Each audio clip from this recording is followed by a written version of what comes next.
అందరికీ నమస్కారం అండి.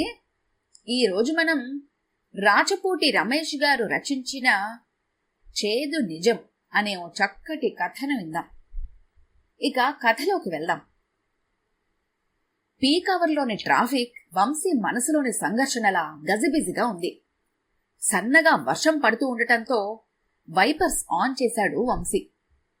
మనసులోని టెన్షన్స్ ను అదుపులో పెట్టుకుని ఎంతో ఏకాగ్రతతో ఆ బిజీ రోడ్డుపై కారు డ్రైవ్ చేయాల్సి వస్తోంది. ఎంత వద్దనుకున్నా భార్య సుమతో వారం రోజుల నుంచి పడుతున్న ఘర్షణ అతనికి చికాకు కలిగిస్తోంది. తన తండ్రి రాఘవరావు జబ్బు మనిషైనా ఆయన పనులు ఆయన నిక్షేపంగా చేసుకుపోతున్నారు. అయినా ఆయన ఉనికి సుమకు కంటకంగా మారింది. ఎంతకాలం మనం ఈ భారాన్ని మోయాలి? భార్య చనిపోయి 3 ఏళ్లవుతున్నా ఈ పెద్దాయన శనిగ్రహంలా ఈ ఇంట్లోనే దావురించాడు. ఆయన బట్టలు ఉతకలేక, ఉప్పు కారం లేని ఆయనకు నచ్చే వంటకాలు చేయలేక చచ్చిపోతున్నాను. రాత్రుల్లో ఆయన దగ్గుతో నాకు నిద్ర పట్టడం లేదు. ఊర్లో ఇన్ని ఆశ్రమాలున్నాయి, ఓల్డేజ్ హోమ్లు ఉన్నాయి. వేటిలోనూ ఆయన హాయిగా కృష్ణారామ అనుకుంటూ ఉండిపోవచ్చు కదా. ఏమి పీడ దాపరించిందిరా నాయనా అని చేదరించుకునేది. రాను రాను తండ్రి ఎదురుగానే ఆమె సనుగుడు తీవ్రతమవడంతో వంశీ ఇరకాటంలో పడ్డాడు.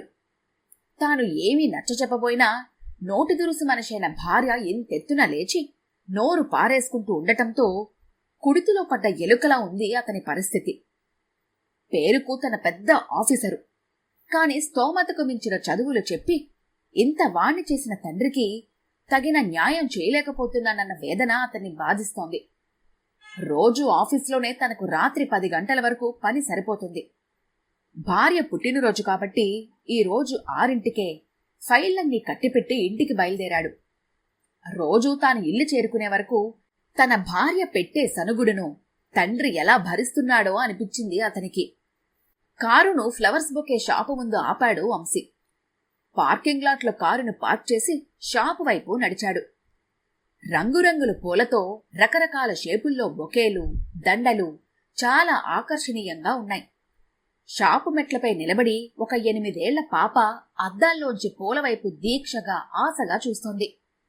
ఆమె బట్టలు బాగా నలిగి ఉన్నాయి. వంశీ షాపులోకి వెళ్లి 10 నిమిషాల తర్వాత తనకు కావలసిన బొకేను కొనుక్కొచ్చేసరికి ఆ పాప ఇంకా షాపు వరండాలనే తచ్చాడుతూ ఉంది. బట్టలు బాగా నలిగి ఉన్నా ఆ పాప ముఖంలో దైన్యంతో పాటు కల కూడా కనిపించింది అతనికి. ఎవరికోసం పాపా చూస్తున్నావు? అడిగాడు తను చిన్నగా. ఏమీ లేదులే అంకుల్ అంది ఆ పాప. కాని వంశీని ఆసక్తి వదల్లేదు. మళ్లీ మళ్లీ అడిగాక చెప్పిందా పాప భయపడుతూ. ఈరోజు మా అమ్మ బర్త్డే అంకుల్, ఒక గులాబీ కావాలి అంది దీనంగా. వంశీ మనసు కరిగింది. షాపులోకి వెళ్లి ఒక గులాబీ పువ్వు తీసుకొచ్చి ఆ పాపకిచ్చాడు. ఆ పాప ముఖం వెంటనే విప్పారింది. థ్యాంక్స్ అంకుల్ అని గబగబా మెట్లు దిగి పరిగెత్తబోయింది. భార్య పుట్టినరోజు ఒక మంచి పనైనా చేద్దామనిపించింది వంశీకి. ఆ పాప చెయ్యపట్టుకుని ఆపి, ఉండు పాపా, కార్లో నిన్ను మీ ఇంటి దగ్గర దింపేస్తాను అన్నాడు. ఆ పాప ముందు తటపటాయించినా కారెక్కి వంశీ పక్క సీట్లో కూర్చుంది. చివరకు మెత్తని సీట్లో కూర్చుని బయట కదులుతున్న వాహనాలను, మనుషులను కారు విండోలోంచి చూడటం గమ్మత్తుగా ఉంది ఆ పాపకు. జనసమర్థం దాటి కారు ఒక కాలేజీ ముందు వెళ్తుండగా హఠాత్తుగా కారు ఆపమంది ఆ పాప. డోర్ తీసుకోవటానికి కష్టపడుతూ ఉండటంతో, ఇక్కడకు దగ్గరేనా మీ ఇల్లు అంటూ కారు డోర్ తీశాడు వంశీ. థ్యాంక్స్ అంకుల్ అని వెంటనే పరిగెత్తింది ఆ పాప. ఆశ్చర్యపోతూ వంశీ ఆ పాప వెనక నడిచాడు. ఎదురుగా ఉన్న ఇనపగేటు తోసుకొని లోపలికి పరిగెత్తింది ఆ పాప. చిన్న సైజు పూలతోటలా ఉన్న ఆ కాంపౌండ్లో 4-5 సమాధులు ఉన్నాయి. ఒక సమాధి ముందు చేరగిలబడిన ఆ పాప సమాధిపైన పువ్వుంచి నమస్కరిస్తూ ఉండటంతో అప్రతిభుడయ్యాడు వంశీ. చిన్నగా ఆ పాప భుజంపైన చెయ్యవేశాడు. తల ఎత్తిన ఆ పాప కంటి నిండా నీళ్లు. గద్గదికంగా కాసేపు ఏమీ మాట్లాడలేకపోయింది. ఏడాది క్రితం మా అమ్మ చనిపోయింది అంకుల్. మా నాన్న అమ్మను మర్చిపోయాడు, మళ్లీ పెళ్లి చేసుకున్నాడు అంది కన్నీళ్లతో. వంశీకి తల తిరిగినట్లయింది. చిన్నగా కూడదీసుకుని బయటకు నడిచాడు. అప్రయత్నంగా కారులో కూర్చొని స్టార్ట్ చేశాడు. మనసంతా కలిచివేసినట్టుగా అయింది. అతని ఇంటికి చేరుకునేసరికి తండ్రి సంచి సర్దుకొని సిద్ధంగా ఉన్నాడు.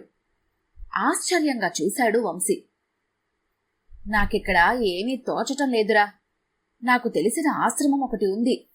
కొన్నాళ్ళు అక్కడ గడిపి రావాలనుకుంటున్నాను అన్నాడు ఆయన. ఎందుకు నాన్నా అని వంశీ ఏదో అనబోయేలోగా సుమ అతన్ని జబ్బ పట్టుకుని పక్క గదిలోకి తీసుకెళ్ళింది. మీ నాన్న తనంతటి తాను వెళ్తానంటుంటే ఆపుతారెందుకు? మీకేమైనా పిచ్చా? వెళ్ళనీయండి అంది కోపంగా. భార్య మాటలకు మౌనంగా తలూపాడు వంశీ. బొకేని ఆమెకు అందించి, మీరు వెళ్ళి ఆశ్రమంలో మీ నాన్నని దింపేసిరండి అంది. మరి మీ బర్త్డే సెలబ్రేషన్స్? అనుమానంగా అడిగాడు వంశీ. మరేమీ పర్వాలేదు, ముందు ఈ పీడ విరగడవడం ముఖ్యం కోపంగా అంది సుమ. బస్సులో వెళ్తానన్న రఘురావును ఆపి బలవంతంగా ఊరికి 10 మైళ్ల దూరంలో ఉన్న ఆశ్రమానికి తీసుకెళ్లాడు వంశీ. అది ఏదో స్వాముల వారి ఆశ్రమం అనుకున్నాడు కాని శ్రీకృష్ణ అనాథాశ్రమం అన్న బోర్డు చూసి అవాక్కయ్యాడు. మౌనంగా తండ్రి వెంట నడిచాడు. ఇక్కడ ఎంత కట్టాలన్నా డబ్బు కట్టేస్తాను, పర్లేదు అన్న వంశీ మాటలకు నవ్వి, పర్లేదులేరా, ఆ మాత్రం నేను మేనేజ్ చేస్తాను. నా పిఎఫ్ డబ్బుంది కదా, మెస్సు మెయింటెనెన్స్ ఖర్చులకు నా నెలవారీ పెన్షన్ డబ్బుతో వెళ్ళిపోతాయి అన్నాడు రాఘవరావు. మేనేజర్ అన్న బోర్డున్న గది బయట నిలబడి, ఇక నువ్వు వెళ్ళిరారా అన్న తండ్రి మాట విని మౌనంగా వెనక్కి నడిచాడు వంశీ. ఇంతలో కారు తాళం చెవులు రిసెప్షన్లో మర్చిపోయినట్లు చూసుకొని మళ్లీ తిరిగొచ్చాడు. రిసెప్షన్ పక్కనే ఉన్న మేనేజర్ గదిలోంచి మాటలు వినిపిస్తున్నాయి. సార్, మిమ్మల్ని ఎక్కడో చూసినట్లుందండి అంటున్నాడు మేనేజరు. చూసుండొచ్చు, అది తండ్రి గొంతు. గుర్తొచ్చిందండి, 25 ఏళ్ల క్రితం మీరొక 3 ఏళ్ల బాబుని పెంపకానికి తీసుకెళ్లారు కదా, మీకు పిల్లలు లేరని. ఇప్పుడు ఆ బాబు ఎలా ఉన్నాడండి? బావున్నాడు, నన్నిక్కడ దింపింది వాడే. అది తండ్రి గొంతు. వంశీ కాళ్ల కింద భూమి కదిలినట్లుగా అయింది. గబగబా లోనికి వెళ్లి, నన్ను క్షమించునానా అని తండ్రి పాదాలపైన వాలిపోయాడు. ఈ కథ గనుక మీకు నచ్చినట్లయితే లైక్ చేయండి, షేర్ చేయండి.